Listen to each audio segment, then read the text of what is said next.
Lors d'une allocution devant la presse étrangère, le président russe Vladimir Poutine a adressé un message ferme à l'Occident concernant le conflit en Ukraine. Le leader du Kremlin a averti que Moscou pourrait riposter de manière asymétrique et directe face aux tentatives de l'OTAN de menacer sa souveraineté. C'était dans le cadre du 27e Forum économique international de Saint-Pétersbourg, où le président russe a rencontré des journalistes étrangers. Au cœur des discussions, le conflit ukrainien qui oppose la Russie aux forces de Kiev, soutenues par l'Occident. Vladimir Poutine a particulièrement pointé du doigt les livraisons massives d'armes en direction de l'Ukraine par les pays occidentaux. Selon lui, ces équipements militaires, associés à l'autorisation donnée à l'armée ukrainienne d'attaquer en profondeur sur le territoire russe, comportent de graves risques d'escalade. Comment réagissez-vous à cette utilisation d'armes et à leur permettre d'attaquer et de violer fondamentalement la souveraineté de la Russie elle-même, s'est interrogé le président russe.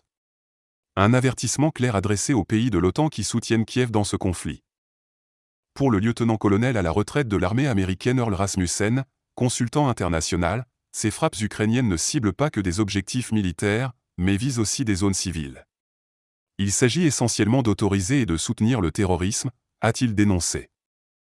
La Russie semble déterminée à riposter fermement face à ces attaques. Poutine a prévenu que Moscou pourrait employer des moyens asymétriques et directs pour protéger sa souveraineté, laissant présager une escalade militaire majeure dans les prochains mois. Une perspective qui inquiète la communauté internationale, alors que le conflit ukrainien s'enlise. Les analystes s'accordent à dire que la Russie dispose encore d'un arsenal conséquent et de moyens pour frapper en profondeur sur le territoire ukrainien. Moscou n'hésiterait donc pas à franchir un nouveau palier dans les prochaines semaines, malgré les mises en garde des Occidentaux. La communauté internationale reste divisée sur la meilleure approche à adopter pour tenter de désamorcer cette crise qui semble s'envenimer de jour en jour.